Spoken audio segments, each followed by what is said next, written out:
The following program is brought to you by Total Theater Online. The views expressed do not necessarily represent those of the staff or management of WGBB. You're listening to the station that serves your community, 1240 WGBB. And now it's time for Dave's Gone By with David Lefkowitz. There goes the neighborhood. Welcome everybody to a new edition of Dave's Gone By, brought to you by Total Theater, Quiznos of Hewlett, the Tondura Grill, and Hewlett Minuteman Press. I hope you've enjoyed our shows over the summer. We've had a lot of guests on recently. We went through a period where the programs were mostly me, doing the news gone by, doing Inside Broadway, and Dave Goes Off. But then I got a little tired of hearing just my own voice, so I've been casting around for more special guests. Last week we were joined by theater critic Andy Probst, talking about a bunch of shows on and off Broadway. Before that we chatted with a friend of mine, Diditi Mitra, who did her doctoral dissertation about Indian cab drivers and the difficulties they face in New York. And prior to that, another friend, professional jazz guitarist Dustin Ehrlich, who just released his first CD, and Andrea Kolb, an actress and comedian who talked about her one-woman show. So we've really had a variety of folks on Dave's Gone By, and that's going to continue right through September. Next week, if things work out, I've got an unbelievably great guest lined up. I won't say until it's 100% confirmed, but trust me, it's a major. What I can say is two of the definite guests we have for the weeks ahead. Coming September 9th, the Thursday after Labor Day, really interesting fella, Captain Al Fuentes. He's an author and former firefighter, and those two things are related. He was part of the fire department's rescue team on September 11th, 2001. He spent part of that day at the World Trade Center rescuing people from the first tower collapse, and the second part of the day, trapped, buried alive, in the rubble of the second tower, before he was miraculously located, brought to the hospital's intensive care unit, and spent several months in recovery and physical therapy. He's fine now, relatively, but as you can imagine, Captain Al has a story to tell, and he'll tell it here, September 9th.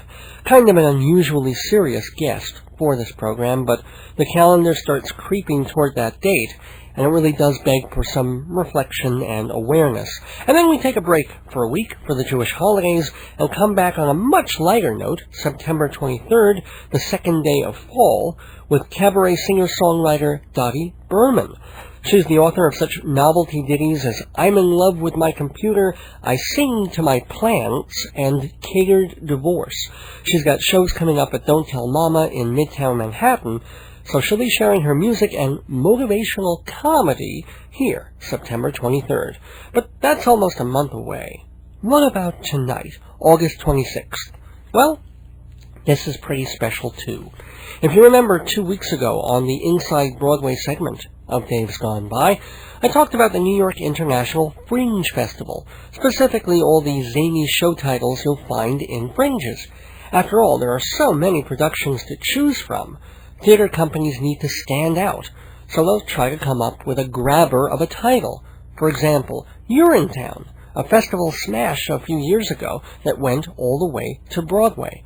This year's titles included Granola the Musical, Laughing All the Way from the Sperm Bank, The Passion of George W. Bush, and perhaps most controversial of all, Die, Die, Diana, a musical satire on the death of England's Princess Di. Was it a paparazzi accident that killed the former princess and her boyfriend, Dodi Fayed? Was it a planned assassination? Was it that the British still don't realize that steering wheels are on the wrong side of the car? I don't know the answer, and neither do the authors of this musical, Todd Sublette and composer Jeff Labus, but they have a lot of fun deconstructing all the theories as to who would want Lady Di dead.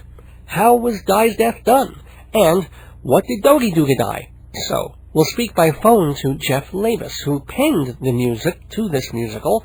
But before you go, oh gee, some unknown composer of a tasteless off-Broadway show gibbering on about the royal family, I should add that Jeff Labus is not exactly an obscure name. He's been doing musicals on the West Coast for a decade now, but in the 60s he was in a couple of rock bands, and then he became a session musician on piano and keyboards, backing people like Bonnie Raitt, Jonathan Edwards, and Jesse Colin Young. But his most lasting collaboration, and it was a real collaboration for a while, was with one of the most famous, important, and inscrutable rock artists of all time, Van Morrison. Not only is it Jeff Labus playing piano on albums like Moondance, Veed & Fleece, and No Guru, No Method, No Teacher, but he arranged most of those records and gave them that cross of pop and light jazz that was utterly, uniquely Van the Man. So, we will talk theater and music and Morrison with Jeff Labus tonight, and hear him on the Ivories, of course, and we have another installment of Inside Broadway, a look at what's happening currently theatrically, sponsored by Performing Arts Insider magazine and its parent company, Total Theater. Total Theater is also the parent company of this program, Dave's Gone By, and I am the parent, or more colloquially, Dave. Dave Lefkowitz, radio personality, theater critic, journalist, and humorist, bringing you this program on this station since October 2002. This is the 91st episode of Dave's Gone By, a mix of smart talk, silly talk, special talk, and music. Certainly tonight you'll hear music and smart and special talk. Might have to save the silly talk for autumn, but don't worry. Silly talk always makes a comeback on this program, which is why we remind listeners that Dave's Gone By is rated DGB-13, the radio equivalent of the movie's equivalent of your mother going, "No, you're too young," even when you're not too young. But if you think you're too young, or you have young ones who are too young, I'm not here to age them, so listener emptor, and on with the show right after this. I'm just quiz nuts about Quiznos, toasty sub sandwiches that transcend the ordinary. That's because they're made with quality ingredients like freshly sliced premium meats, crisp vegetables, and rich melted cheeses. And don't forget that special oven-toasted bread that tastes Quiz nice. Extra hungry? Try their old-fashioned hearty soups and Quiz nummy desserts. Watching your weight? Be Quiz Natural with fresh salads and low-carb toasty flatbread. Remember that Quiznos is toasting Hewlett, Long Island with a new store at 1320 Broadway right next to the Duane Reade. Dave's Gone By listeners get 10% off, assuming you identify yourself as a Dave's Gone By listener. Tell owner Ken you want something toasty tasty. He's scary looking, but he's quiz neighborly and happy to serve you with the extraordinary taste of Quiznos. 1320 Broadway in Hewlett, where everything is toasty.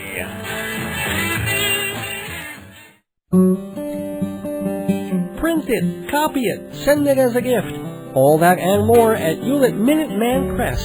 Full-service printer, family-owned and operated since 1975.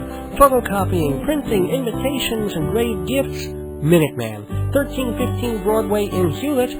Call 516-569-5577, 569-5577, or on the web at hewlett.minutemanpress.com. Mention Dave's Gone By and get a special price.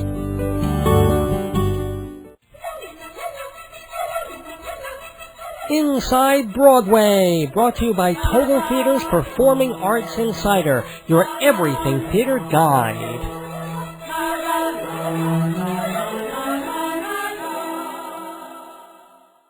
Although the calendar says we're nearly done with August and kids are heading back to school, the fall theater season doesn't really start for another couple of weeks. But a few companies get their seasons cranking even before Labor Day. Traditionally, one of those is the Cocteau Rep, a fixture of the East Village since 1971. Each year, the Jean Cocteau Repertory offers classic plays and sometimes musicals in low-budget but professional stagings at their small theater on the Bowery, just a block or two from the Public Theater. A typical Cocteau Rep season will feature a German expressionist drama, a French farce, maybe something by Shaw, a Greek tragedy, a piece by Ibsen, or a Kaufman and Hart comedy. And what makes the Cocteau a real rarity in New York is it's an actual repertory. The same actors return season after season, playing several parts over the course of a year. You'll see a guy playing King Lear, then he'll have a very small role in a Tom Stoppard play, and then he'll come right back and be Captain Shotover in Heartbreak House. all within the span of a couple of months. Now, all that being said, this is going to be a weird year for Cocteau because over the summer, several of their most familiar long-term players resigned. Those include Craig Smith, who's played over 200 roles there, and his wife, Elise Stone, who joined the company in 1985. Harris Berlinski, another mainstay, recently moved to the West Coast, and several other actors and board members tendered their resignations. They were disenchanted with the theater's direction over the last couple of years. Apparently, they felt the Cocteau has moved away from its mission to be a repertory company and was hiring too many outsiders for important roles. In his resignation letter, Craig Smith said he had no hard feelings for relatively new artistic director David Fuller. It's just that, quote, the passion was gone for doing the kinds of plays the company began with. For his part, Fuller points to $1 million budget for the first time in Cocteau Rep history, and his real desire to see the theater be treated with the same attention and respect as the Roundabout or Lincoln Center. Both sides have a point, of course. There's always something kind of homey and comforting about visiting the Cocteau Rep, but also something a little too familiar. Good as some of the departing actors were, no one ever said, gee, I wonder how Craig Smith would be in that role, because we all knew. At the same time, I hope the Cocteau won't become too much like its bigger brothers. There's almost no sense of actor continuity from show to show at, say, Second Stage or Manhattan Theater Club. And as for content, this season the Cocteau will offer Pygmalion, Romeo and Juliet, A Flea in Her Ear, and Schiller's Intrigue and Love. And they're starting the season September 3rd with the zany musical Dames at Sea. Meanwhile, some of the folks who quit Cocteau have formed their own company, the Phoenix Theater Ensemble, and they'll premiere with a fundraising benefit at Symphony Space in October. How will Cocteau Rep do without its longtime stars? Will the Phoenix rise or make an ash of itself? The best way to find out is by subscribing to Performing Arts Insider magazine. For 60 years, Performing Arts Insider has been a Bible for actors, directors, booking coordinators, and plain old theater lovers. Everything you want to know about every show, on and off Broadway, plus listings for dance, opera, and cabaret, as well as rumors, reviews, and other special features. Pick up the September issue with its fall season preview at the Drama Bookshop in Manhattan, or call 516-295-1511, and Total Theater will send you the current issue for just $10, nearly a third off the cover price. 516-295-1511. That's also the number for subscription information. You have until the end of the month to take advantage of the big sale. 20% off all subscriptions, so visit TotalTheater.com for all the information you need to get Performing Arts Insider. We were talking about theaters getting a jump on the new season, and two others are the Atlantic Theater Company and the Signature Theater Company. Next Wednesday, the Atlantic starts previews of two Eugene Ionesco plays, The Bald Soprano and The Lesson.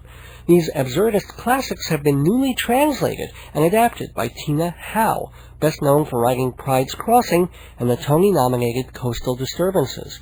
And Signature Theater has already started previews with The Oldest Profession by Paula Vogel, who won a Pulitzer for How I Learned to Drive.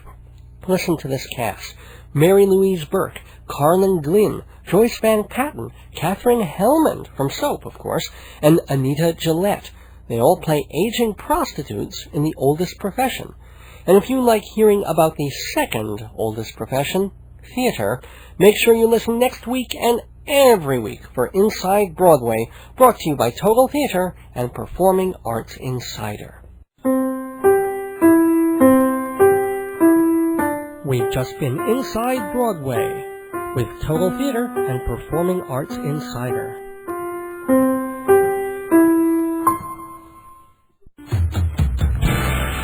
Hey, Dave's Gone By listeners! If you like hearing me, you'll love reading me even more. So hurry and get my book, Marriage, Babies, and the End of the World, filled with hilarious plays that were performed in New York like King Solomon the Wise and Blind Date. 232 pages of pure Dave. Only $20 hardcover, $12 trade paperback. To get your copy, call 516-295-1511 or visit my website. Start with mulligatawny soup, then try an appetizer of tandoori quail, have a tasty garlic naan, and the main course of lamb kebab, prawn masala, or buttered chicken, topped off by a glass of mango lassi. Hungry? Then visit the Tandoor Grill. Fine cuisine, great service, nice people. 222 Sunrise Highway in Rockville Center, 516-766-4440. See the menu at tandoorgrill.com. It's India-licious. Welcome back to Dave's Gone By, and Dave's got guests. A musical guest with us who is getting to theater now by doing off-Broadway show as part of the New York International Fringe Festival. It's actually a show that's been around for a couple of years that they've been working on. I want to talk to him about that. It's a show called Diana, but also about his musical career because he's worked with people like Bonnie Raitt and the strange and mystical and completely unguessable Van Morrison. So, please welcome to Dave's Gone By my guest, Jeff Labus. Hi, Jeff. Good. Oh, you're on a cell phone. I can hear that. Yeah. Where are you right now? I'm in Marin County. Marin County in north of San Francisco. Okay. We're not quite getting you there. Pointing away from the trees. Oh, there you go. I can hear a laugh. So tell me, how's Diana going? Well, I've only seen 2 reviews. One review was really good, and one review was really bad. So I guess it's somewhere in the middle. Was the bad one about politics, or was the bad one about specifically the content? That one was kind of dealing with performance a lot and quality of the actors. They also didn't like the music much. Oh, ouch. But the good review, they seemed to like everything. So, it was very subjective business with being a reviewer. Now, why don't you actually tell people what Diana is about? It's a satire that kind of alleges that the royal family had a lot to do with the demise of Princess Diana. Wow. Is it something you believe or just something that you're playing with? Well, actually, the play was written by Scott Sublet, my partner, and he called me in to do the music. I personally feel that he's on to something, and actually there's been a lot of things coming through the press in recent years since her death that indicate that there may be some substance to it as well. Who would have done it? Dodi's family or something like that, or the government, or? Oh, the royal family. She was about to move to Malibu, California, with Dodi, and take Prince William with her. And Prince William, of course, is the next in line because they're passing over Charles. So it made perfect sense for the royal family to be upset with him running around the beaches of Malibu. And so Scott Sublet, the guy who wrote the book, the libretto for, he also wrote the lyrics, or did you write the lyrics? He wrote the lyrics as well. So he had it in his head to go and explore this and see, well, was Princess Diana killed rather than just this accident done by paparazzi? Well, the piece explores the issue of fame and being chased down by the paparazzis who may have had something to do with the accident as well. And it does it in a comical, satirical way, I assume. Yes. Yeah, the whole thing is definitely a satire. When we put it on at San Jose State here in the Bay Area, where Scott is a professor of screenwriting, by the way, we had the director, Danny Shea, who's a fabulous director, and he really made it a most entertaining evening. It was sold out. It's a 3-week run. And then, again, I was back in San Jose. This was about 4 years ago. You also did play in England, or wanted to. No, what happened with that? we had a producer who wanted to do it in England, but he found out from his lawyer that he was likely to be sued, or at least possibly sued. Well, actually, the press material said that the show's banned over there for possible sedition, or he said that it could be looked at as seditious. So you couldn't even do it there now, or if you wanted to? Well, it's a question of the producer would be liable for being sued. Well, who would sue? The royal family? Well, that would be possibly the source of a suit. Yeah. Wow. How did you get together with Scott Sublett? Because he was teaching in the area where you were, or? Well, actually, he's a friend of another collaborator of mine with whom I've written about 4 shows. Oh, what were those?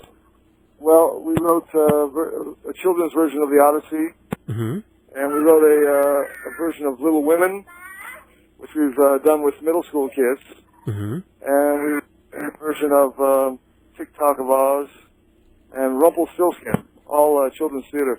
So, did your musical career... Is that your daughter, son? Yeah, my youngest son. So, did you get into music very, very early in your life and then decide pretty quickly it was going to be a career, or how did that all come about? It was kind of accidental. I was playing music professionally from the age of about 13, and had a series of bands during my teenage years, and interrupted college for a while to join a band that was recording in New York City. We became the house band for the famous club in New York, the Bitter End. Was this Caldwell Wingfield, or? No, I worked with them later on. This band was called the Apple Pie Motherhood Band, and we did 2 albums with Atlantic Records. Oh, okay. Back in the days of the Cream, and as a matter of fact, Felix Pappalardi was our first producer. Oh gosh, okay. And we got invited to Cream sessions, which was kind of fun. And we'd walk in the studio, and Aretha was just leaving, or the Young Rascals. It was a very exciting time. And how come that band only released? I mean, what happens with bands? Well, we kind of parted company with our manager over business issues during the release of the second album, which was produced, by the way, by Tom Dowd. I understand there's a great film about him now circulating. Tom Dowd? Okay. Tom Dowd, yeah, he was one of the legendary producers of Atlantic. Joined Caldwell Winfield after spending a couple years with the Apple Pie guys, and they got me to Woodstock, New York. They all lived up there, and matter of fact, during the Woodstock Festival, we were playing in Montreal, across the border. Everybody was coming south, and we were going north. And then, at some point, you hooked up with a fella named Van Morrison. Yeah, one of the drummer in the band was jamming with Van and doing some appearances with him.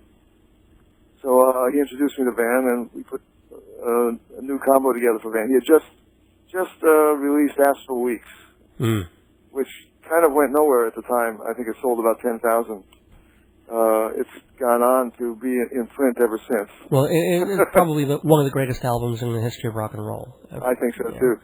And actually, let me read this to you. This is from a 1974 interview with Donald Corvin, around the time when the band was working on Weed and Fleece. And he said, quote, "I first got together with this piano player, Jeff Labus, and he's been playing on and off on my records and gigs for a long time, since before Moondance. He's like a friend. He does his own thing, I do my own thing, and sometimes they meet. Sometimes they meet in the middle, and we play together. We met in Woodstock and jammed together. He was playing with Caldwell Wingfield, and we did this gig together in Woodstock, and this was the original Woodstock Festival, which they have every year. It didn't have anything to do with a movie. Yeah, with a movie. This is still being quoted. He's saying it didn't have anything to do with the movie at all. It's in a little muddy field, and they had the festival every year, and it was really mellow. Not many people there, just enough, and the movie just ruined the town completely."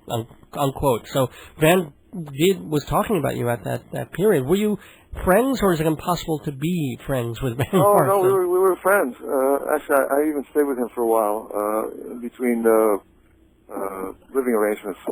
Really? And, you lived with him? Yeah, he was just a terrific guy. Huh. People look at him as complicated because the public face he puts out is complicated by his vision of what a performer ought to be, or the respect that a performer ought to have. I mean, he looks at it as it's a job, like any other job, and it doesn't make you a god or anything. Well, cleaning windows kind of thing, yeah. Exactly. But the public persona is beyond that. Public persona is he is so difficult and so dislikable that one little thing could turn him into a complete tyrant. And he's shown that on stage. He's had some funny moments. I can tell you a funny story. Before I ever met him, when I was back in my Bitter End days, he appeared at the Bitter End, and I was there for his opening show. And the way I remember it is that the band was playing. He had a good band too, and he was introduced. He walked on the stage, looked at the audience, and walked right off the stage and out into a taxi. And this was before he was anybody with older. I mean, I think then No, was no. Actually, he already had Brown Eyed Girl. Oh, okay. On the charts, and he had several songs from them. Well, he had quite a big career before he was even 20 years old. But you knew him at that point. I mean, you were living with him for a point. Did you ever talk to him and say, Van, since it is your job, and since you are just a hired person to do what you do, which happens to be write songs and play music, why the attitude? Why, the disgust? Well, actually, back in the days when I was first getting to know him, and as I said, I crashed for a while at his house.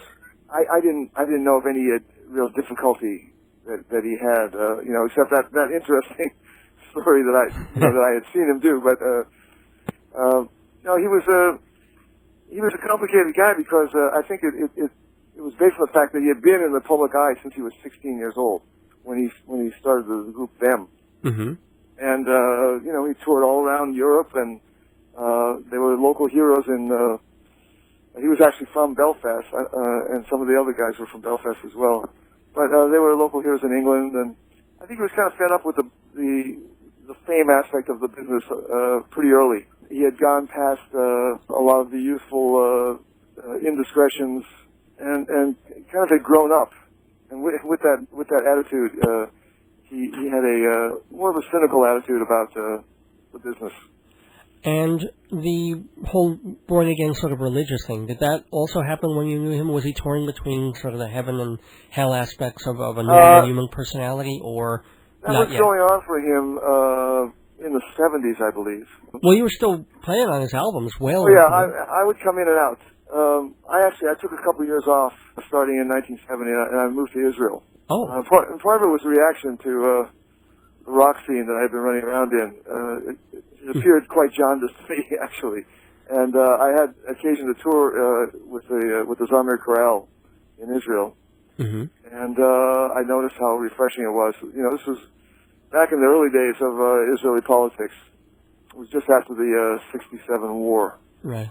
Things were very exciting there. The West Bank had just opened up to people from the Israeli side, so you could come in and pretty much freely go anywhere. And the Palestinians were very welcoming of the business. So it was kind of a great place to be. And you stayed there? Sorry. It contrasted with the scene back in the U.S., I guess. I also was uncomfortable with the Nixon administration. Who wasn't? Yeah. So, but you stayed in Israel not for a couple. You were living there for a couple of years, and then you moved back, or you I spent a couple of years there, and I moved back in '72. And my good friend Daoud Shah had been doing a lot of work with Van. He's a fabulous drummer and producer. I guess he told Van that I was back in the country, and within a day or two that I arrived in New York, I got a telegram, "Give me a call." So I called him up. I hadn't spoken to him in a couple of years, and he said, "What are you doing? Come on out to California. Let's do some recording." so I found myself in Northern California. That's when I started my love affair with Marin County, actually. And also, the Americans' real love affair with Van Morrison began with Moondance. I mean, Brown Eyed Girl, of course, but yeah. Well, we had done Moondance back in 1970, right? Which was a very exciting time. We actually recorded that particular song about, as I recall, about a dozen times at least. And I think he ended up using the very first recording. Were you the piano on that? Yeah. And did you arrange it, or I did quite a bit of the arrangements, worked with the horn players, yeah. Wow. Actually, the horn players came from the Caldwell Winfield band. And you did a lot of the other pianos and arranging on that album as well. Plus, yeah, I did the key. Well, actually, the funny part about this, when we first started recording an album, we used the same players that played on Astral Weeks. It was a really good band, but the reaction was, it's the same sound as Astral Weeks. We don't want to do that, even though it had the addition of my keyboard playing. Right. So Van decided, it was he actually had a producer but he was pretty much taking the reins, and he was going through a sort of breaking of the ties with his production company. He decided to make it something closer to what we were doing on stage, to be very successful with the audiences. So it became more of a pop sound than Astro Weeks. Well, no one can say it was the wrong decision because it remains perhaps his best-known song and most probably popular best known, album. yeah.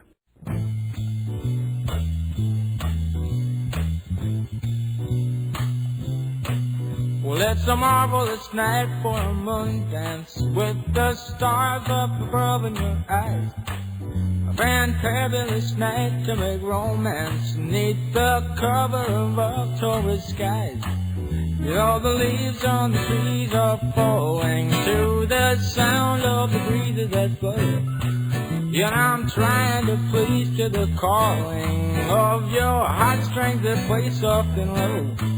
You know the night's magic seems to whisper and hush. You know the soft moonlight seems to shine in your blush. Can I just have one more moon dance with you, oh, my love? Can I just make some more romance with you, oh, my love? Well, I wanna make love to you tonight. I can't wait till the morning has come.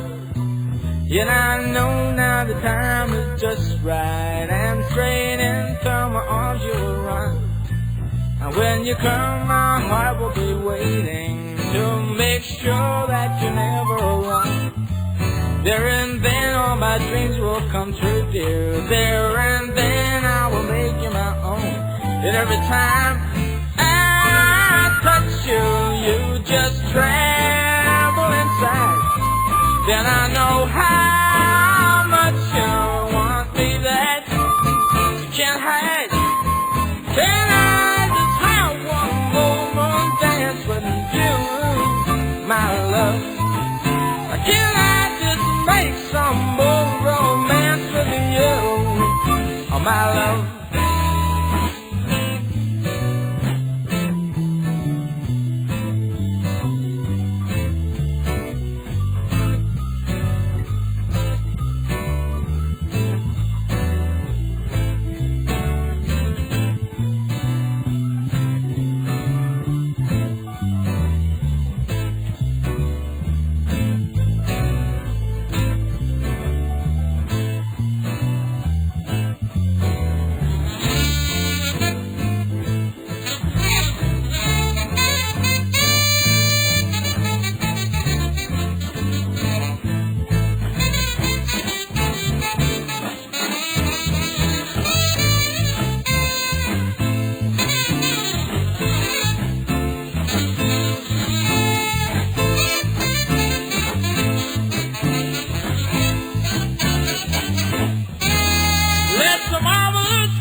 Cover of October skies, all the leaves on the trees are falling to the sound of the breezes that blow. And I'm trying to place to the calling of your heartstrings that play soft and low. In all the night's magic seems to whisper and hush. In all the soft moonlight seems to shine in your place. Can I just have one more moon dance with you, oh, my love? Can I just make some more romance with you, oh, my love? One more moon dance with you in the moonlight on a magic night. La, la, la, la.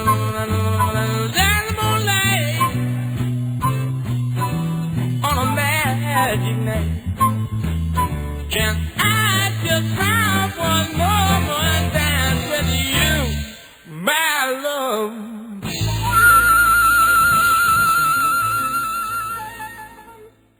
So you were not just on Moondance. Once you got back from Israel, you ended up on 5 or 6 of his recordings, including... The first thing we did was, he had his own studio at that point in his backyard in Fairfax, California. Mm-hmm. We started recording a lot of things, and some of them became the album Hard Knows the Highway. Which I happen to love. That seems to be a lesser-known one, but great stuff on it. Yeah, I like it too, but it's been neglected, I think, among his albums.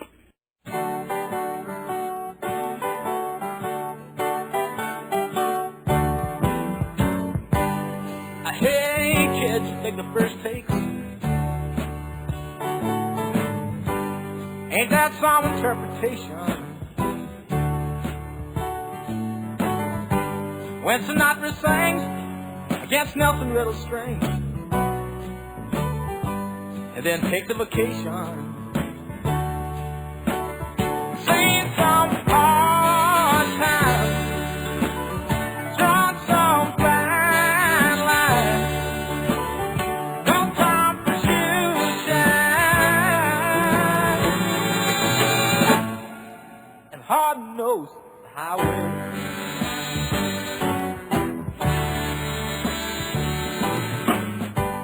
I was tore down at the dead place. I shaved head at the organ, but it wasn't half as bad as it was, oh no. Belfast and Boston, sing some hard times, drunk some fine lives.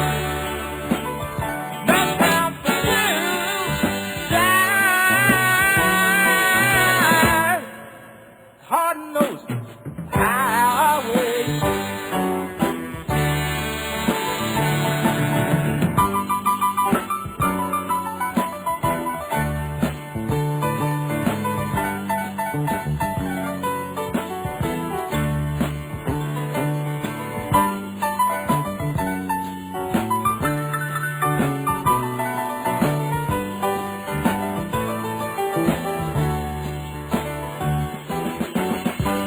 Put your money where your mouth is,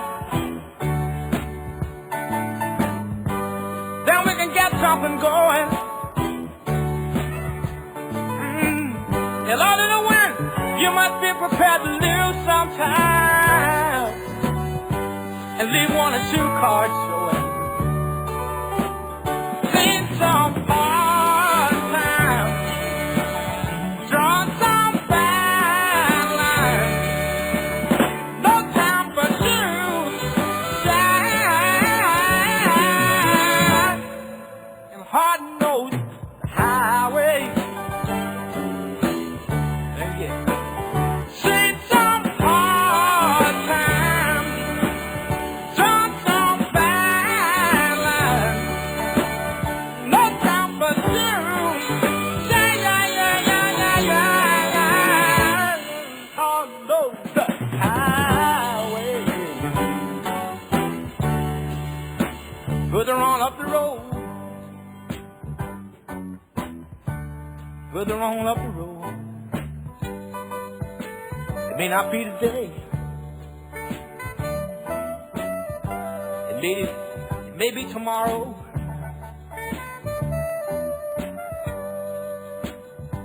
So if you live for the day,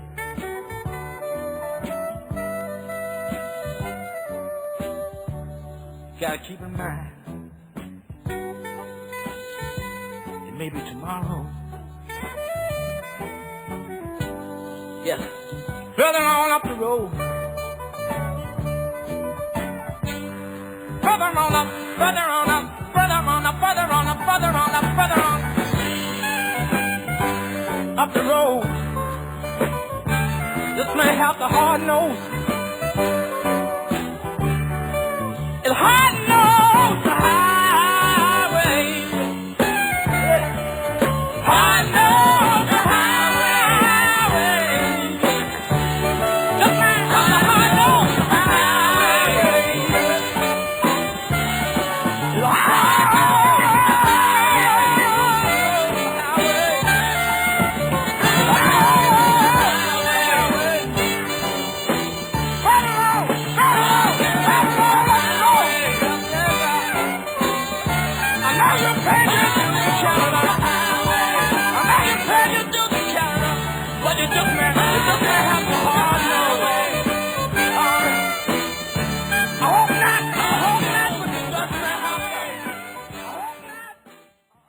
among those many things we recorded, a lot of the tracks came out on a much more recent release of previously unreleased tunes called Philosopher's Stone.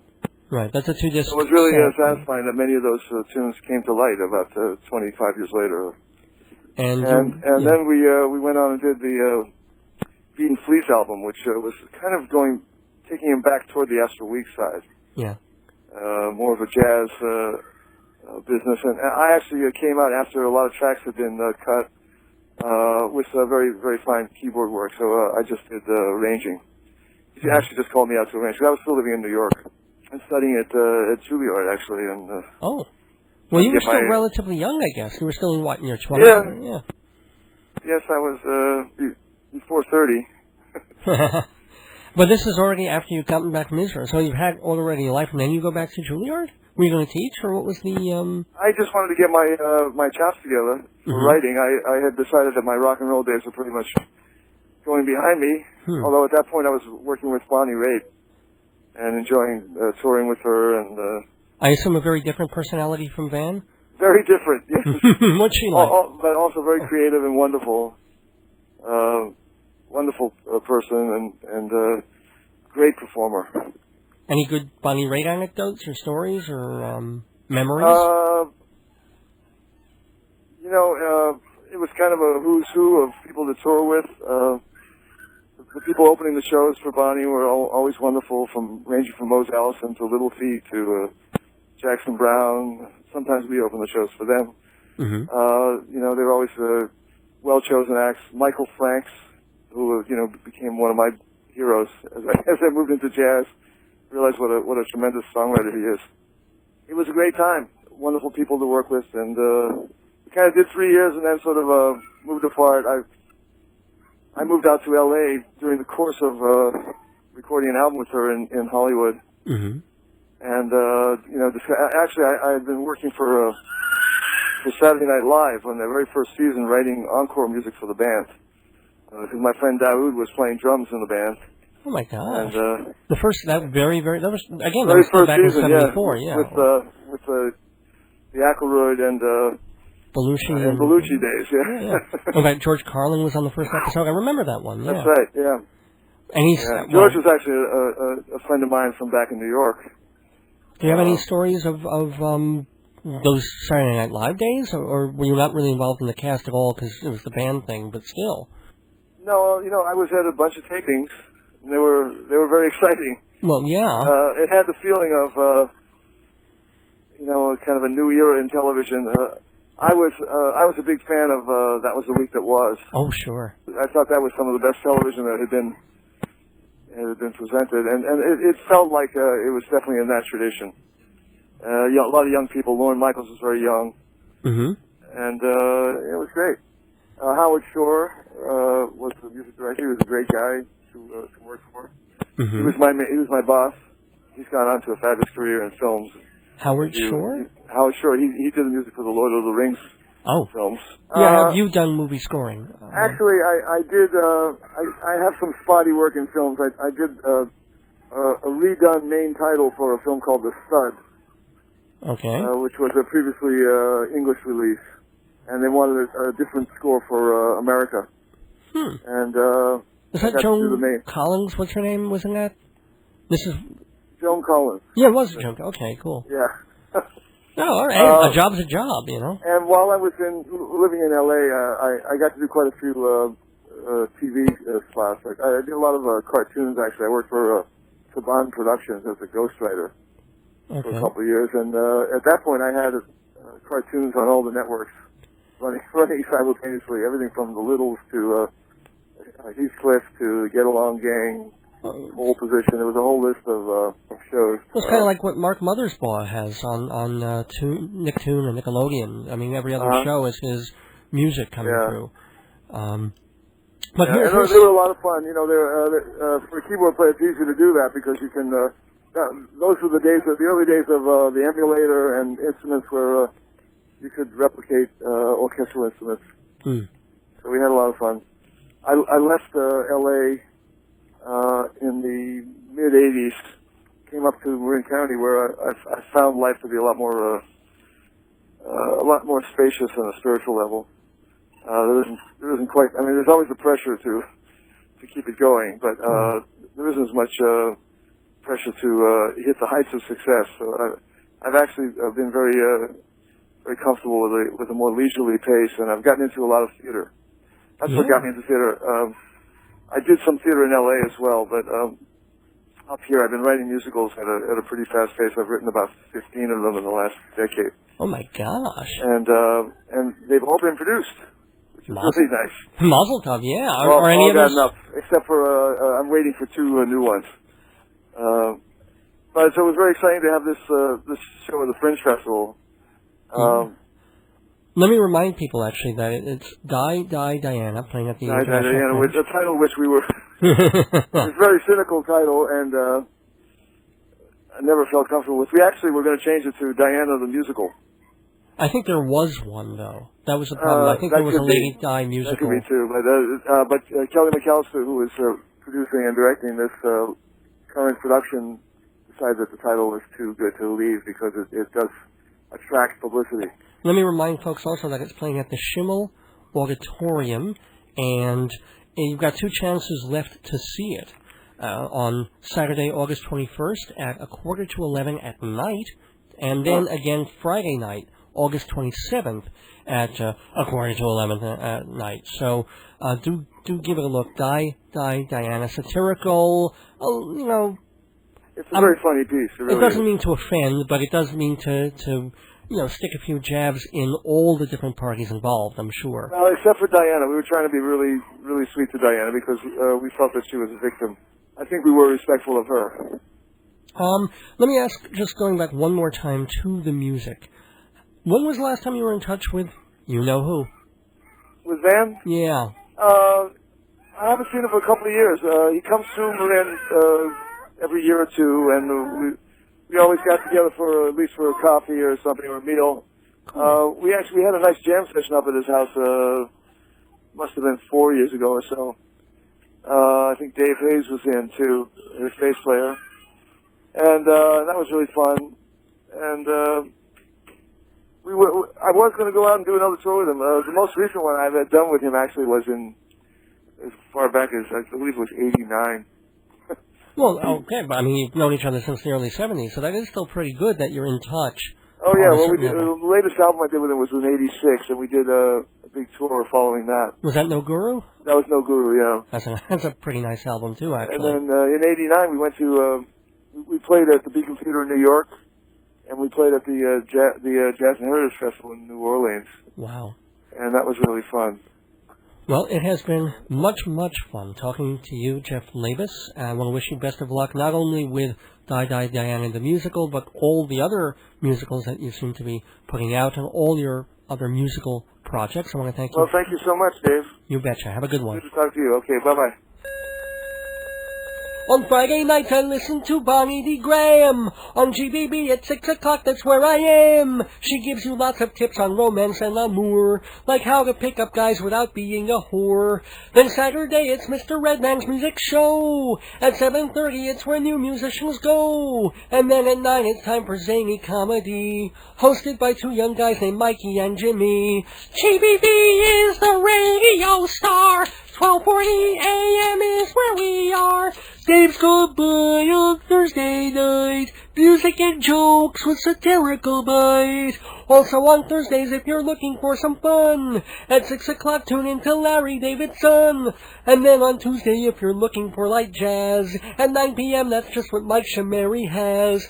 And don't forget, on Sunday night it's Joe Salzone. For right-wing politics, he's really quite well known. He's on at 7 with his own take on the news. And just like Dave, he does a bunch of interviews. GBB is the radio star. AM 1240, that's where we are. So many shows, so give them a try. They're almost as good as Dave's gone by. GBB is the radio star. GBB is the radio star.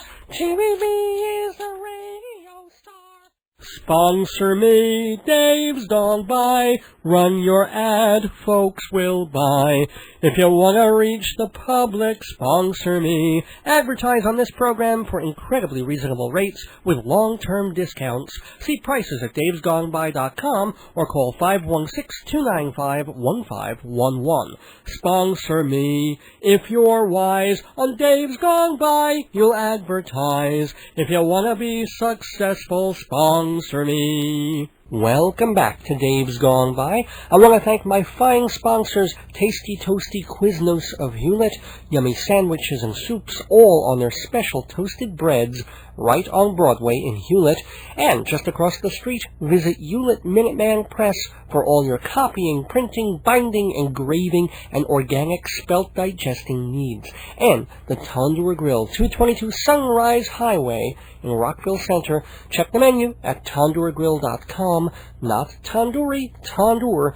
Leave off the last I for Indialicious. And remember that at all three of these places, Quiznos, Minuteman, and the Tandoor Grill, they'll give you a 10% discount if you mention Dave's Gone By. And speaking of mentioning Dave's Gone By, a bunch of other WGBB radio programs do just that, including The Instrumental Invasion with Mike Shimeri, 9 p.m. Tuesdays for light jazz, WGBB Tonight, interviews with authors by Larry Davidson, Thursdays at 6, Long Island's Dating with comedian Bonnie D. Graham, Fridays at 6, independent rock bands on the Mr. Redman Music Show, and freeform comedy on the Mikey and Jimmy Show form the Saturday Night Rock Block starting at 7:30.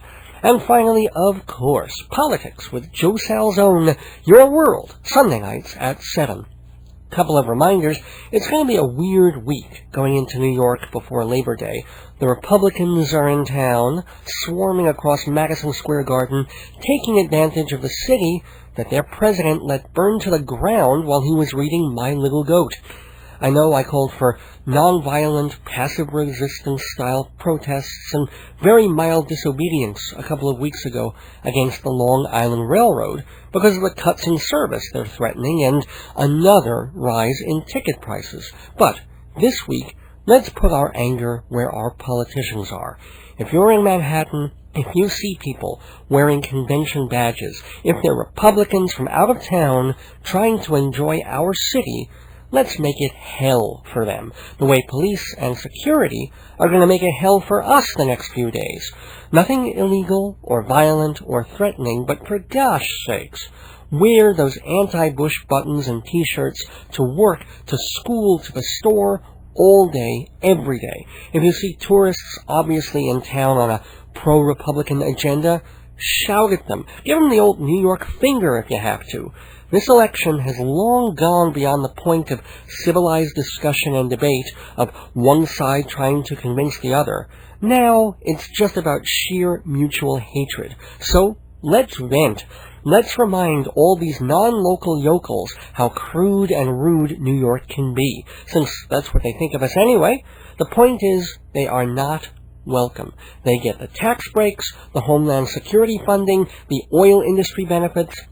New York gets a massive catastrophe, forced to rebuild essentially on our own with a war in our name against people who essentially didn't have anything to do with the bombing. If you are pro-Bush, pro-Cheney, you are not welcome here. Go home. If you choose to stay, it's a free country, but you might want to hold your ears.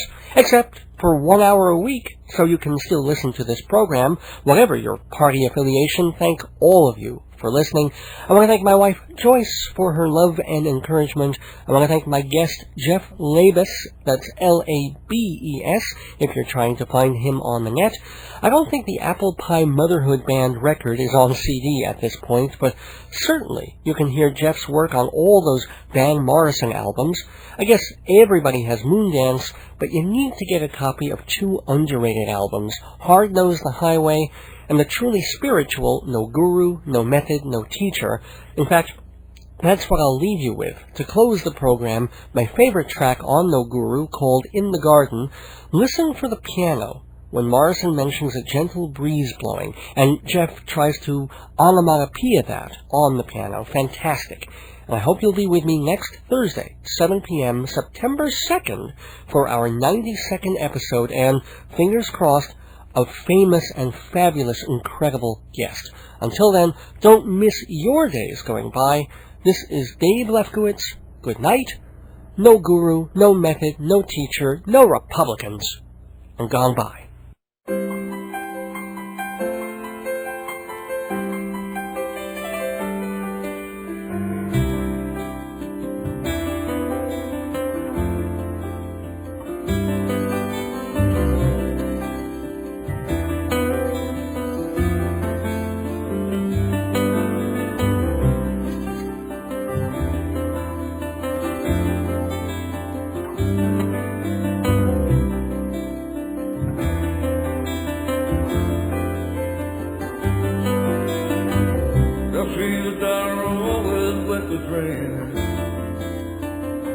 After a summer shower,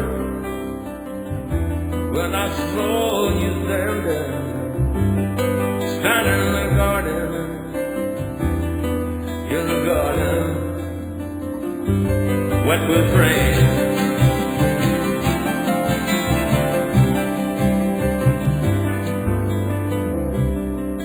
You wiped the teardrops from your eyes in sorrow. Yeah, we watched the petals fall down to the ground. Yeah, and as I sat beside you, I felt the great sadness that day in the garden.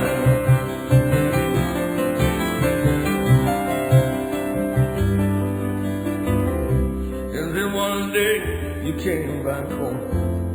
You were a creature all in rapture. You had the key to your soul, and you did open that day you came back to the garden.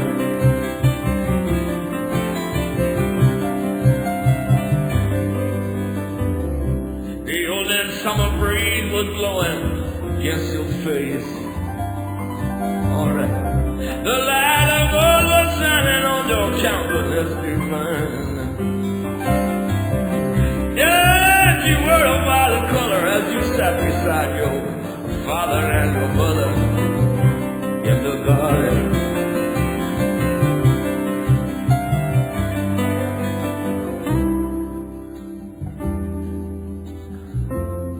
The summer breeze was blowing on your face. What's in your violet, you treasure your summery word. Yeah, and as the shiver from my neck down to my spine ignited me in daylight and nature in the garden. And you went into a trance. Your childlike vision became so fine. And we heard the bells within the church. We loved so much and felt the presence of the youth of eternal summers in the garden. Alright. And as it touched your cheeks so lightly, born again you were and blushed, and we touched each other lightly. And we felt the presence of the Christ within our hearts in the garden. And I turned to you and I said, no guru, no method, no teacher, just you and I, nature, and the Father in the garden. Listen, oh guru, no method, no teacher, just you and I in nature. In the Father, and the Son, and the Holy Ghost, in the garden, with rain.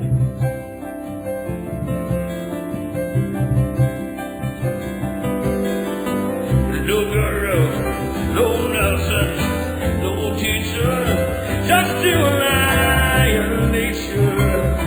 In us the Father and the Son.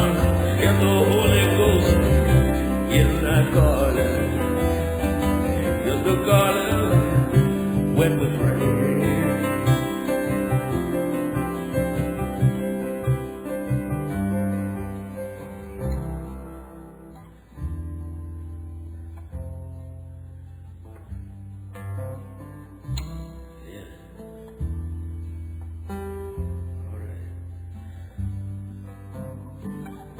No guru, no method, no teacher, just an eye nature